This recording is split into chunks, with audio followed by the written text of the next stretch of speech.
Hello viewers, আসসালামু আলাইকুম। ফজরের পরেই সকাল সকাল উঠে খেতে চলে গেলাম আমাদের গ্রামের খুবই ফেমাস একটা তেলের পিঠা বা বড়া পিঠা যেটাকে বলে। এই দোকানটাও অনেক পুরনো, অনেক বছর ধরে ওনার দাদা পরদাদা এটা বানায় আসতেছে। তো এটা মোটামুটি 9টার মধ্যেই যেতে হয়, 9টার পরে গেলে আসলে পিঠা পাওয়া যায় না।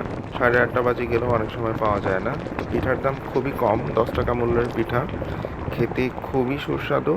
আর উনি দিনে একবারই বানায়, যার কারণে এটার হাইপটাও অনেক বেশি। আর আমরা আজকে মূলত ডিম দিয়ে খেয়েছিলাম।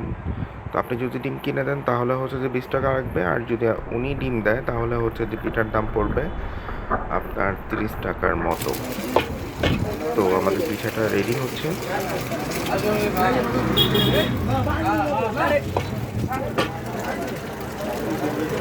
এই যে আমাদের পিঠা রেডি হয়ে গেছে, খুবই সুস্বাদু। তেলের পিঠাতে সাধারণত তেল থাকে, কিন্তু এটাতে তেমন কোনো তেল নেই। আর এই যে দেখেন, অলরেডি কিন্তু শেষ।